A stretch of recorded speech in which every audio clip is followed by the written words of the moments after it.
తాజాగా మంత్రి ఆర్కే రోజా మాట్లాడుతూ పవన్ మనల్ని ఎవరు ఆపేది అని అంటూ తిరుగుతున్నావు, నిన్ను ఎవడు ఆపారు అంటే 24 సీట్లకే పరిమితమయ్యాను కూడా అంటున్నాను. ఒకటి, రోజా అనే వ్యక్తి లైమ్ లైట్ లో ఉండడం కోసం నోటికి వచ్చింది ఏదొస్తే అది మాట్లాడుతూ ఉంటుంది. ఏమి నియోజకవర్గానికి ఏం చేశావమ్మా, నీ శాఖలో ఏం సాధించావమ్మా, పురోగతి అంటే మాట్లాడే స్థితి లేదు. కానీ ఈ రోజమ్మకి ఈమె మాటలు మాత్రం కోటలు దాటుతూ ఉంటాయి. పవన్ కళ్యాణ్ గురించి మాట్లాడే స్థాయి అనేది జబర్దస్త్ షోలు చేసుకున్న మీరు కూడా ఈరోజు నీతి జాతి విలువల గురించి మాట్లాడుతుంటే జనాలు సిగ్గుపడుతున్నారమ్మా. రోజమ్మ, నువ్వు పవన్ కళ్యాణ్ గారి గురించి మాట్లాడే స్థాయి కాదు. ఈరోజు ఆయన ఎన్ని పార్టీలో ఎన్ని సీట్లు తీసుకోవాలి, ఎన్ని స్థానాల్లో పోటీ చేయాలి ఆయన ఇష్టం. నువ్వెవరు చెప్పడానికి? నీ పార్టీలో నీకు టికెట్ ఇప్పటి వరకు అనౌన్స్ చేయాల. నీ టికెట్ నువ్వు తెచ్చుకో. నువ్వు నగిరిలో పోటీ చేస్తావా, చంద్రగిరిలో పోటీ చేస్తావా, లేకపోతే జగన్మోహన్ రెడ్డి నీకు అసలు ఎమ్మెల్యే టికెట్ ఇవ్వడా అది తెలుసుకో ఫస్ట్. నువ్వు ఎమ్మెల్యే టికెట్ తెచ్చుకో ఫస్ట్. నువ్వు పవన్ కళ్యాణ్ ఇన్ని టికెట్లు తీసుకున్నాడు, అన్ని టికెట్లు నీకెందుకు? అది ఆయనకు ఉండాల్సిన వ్యూహం ఆయనకు ఉంటుంది. నువ్వేం చేయాలో నువ్వు చేయి. నువ్వు చేయాల్సింది చేయకుండా పవన్ కళ్యాణ్ గారు 24 ఎందుకు తీసుకున్నారు, ఇవన్నీ తీసుకున్నారు, నీకెందుకు? నీకు ఎమ్మెల్యే టికెట్ ఇచ్చాడా? ఇప్పుడు వరకు ఏదో సమన్వయకర్తలను అనౌన్స్ చేస్తూ వస్తూ ఉన్నాడు కదా. నేను నగిరి నియోజకవర్గంలో నీకు ఇప్పుడు వరకు సమన్వయకర్తగా ఎందుకు ఇవ్వలేదమ్మా? రోజమ్మ, నువ్వు మంత్రిగా ఉన్నావు కదా, ఆ అమర్నాథ్ని పక్కన పెట్టినట్టు నిన్ను కూడా పక్కన పెట్టబోతున్నాడా? నీ నగిరి నియోజకవర్గంలో నాయకులే నువ్వు వద్దంటూ ఉన్నారంట కదా.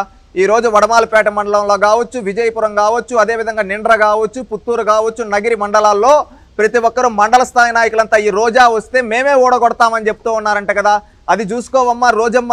నువ్వు ఇంకొకటి పుత్తూరు మున్సిపాలిటీ టికెట్ ఎవరికో ఒక మహిళకి ఇస్తా అని చెప్పి డబ్బులు లాక్కున్నావంట. ఆ కథ ఏదో బహుశా బయటకు వచ్చి చెప్తే జనాలు తెలుసుకుంటారు.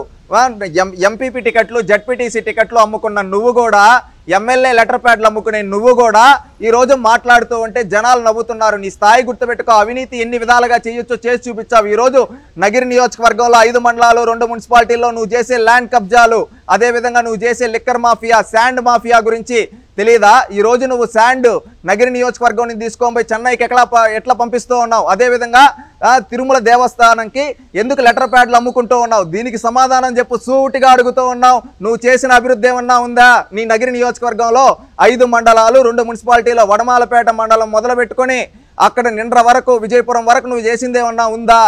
ఏమీ లేదు. మాటలు మాత్రం కోటలు దాటుతాయి. నియోజకవర్గానికి చేసిన అభివృద్ధి గురించి అడిగితే మాత్రం కనీసం నోరు కూడా మెదపవు.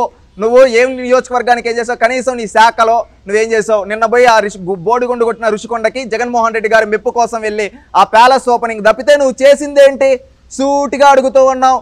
నువ్వు శ్రీకాకుళం నుంచి హిందూపురం వరకు ఎంత అభివృద్ధి చేయొచ్చమ్మా? నువ్వు అభివృద్ధి చేయడం చేతగాక ఇలాంటి మాటలు మాట్లాడుతూ ఉన్నావు. తెలుసుకో, మారు. 175 సీట్లలో ముష్టి 24 సీట్లకే జనసేన పరిమితం కూడా సిగ్గుచెట్టని కూడా మేము విమర్శించాం. ఒకటి, 175 సీట్లలో ఎన్ని పోటీ చేయాలి, ఎన్ని పోటీ చేయకూడదు అనేది ఆ నాయకుడి యొక్క వ్యక్తిగతం.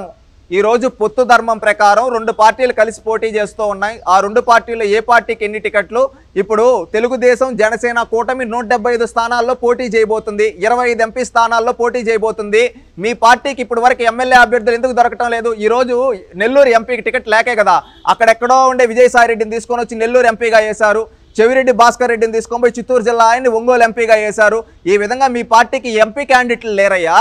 అది చూసుకో. రీసెంట్గా ఇంతియాజ్ని చేర్చుకొని ఆ ఇంతియాజ్కి ఎంపీ టికెట్ ఇచ్చేస్తున్నారు కర్నూలు. ఎమ్మెల్యే టికెట్లు అయితే అసలు ఏంటో. ఇప్పుడు ఎగ్జాంపుల్ మంగళగిరి నియోజకవర్గం తీసుకున్నాం. ఫస్ట్లో ఆళ్ల రామకృష్ణారెడ్డి ఇతనే వస్తాడని చెప్పారు. తర్వాత ఆళ్ల రామకృష్ణారెడ్డి బోయా, తర్వాత బీసీ నాయకుడు గంజి చిరంజీవి అన్నారు. ఆ చిరంజీవి బోయా. మళ్ళీ ఎవరో ఒక కమలానో అని తీసుకున్నారు. ఆ కమలా బోయా. ఇప్పుడు ఎవరో లావణ్య అంటే 4గురిని మార్చారు. ఇప్పుడు వరకు ఏ నియోజకవర్గంలో ఏ అభ్యర్థిని నిలబెట్టాలో మీకే క్లారిటీ లేదు. మీరు చంద్రబాబు నాయుడు గారికి, పవన్ కళ్యాణ్ గారికి ఎంతమందిని అభ్యర్థులు నిలబెట్టాలో మీరు చెప్తారా? జనాలు నవ్వుతున్నారు. ముందు మీ పార్టీలో ఎమ్మెల్యే టికెట్లు కన్ఫర్మ్ చేసుకోండి. ఏ టికెట్ ఎవరికి వీళ్ళు కన్ఫర్మ్గా పోటీ చేస్తారని చెప్పలేని మీరు ఈరోజు మాట్లాడుతూ ఉంటే జనాలు నవ్వుతూ ఉన్నారు.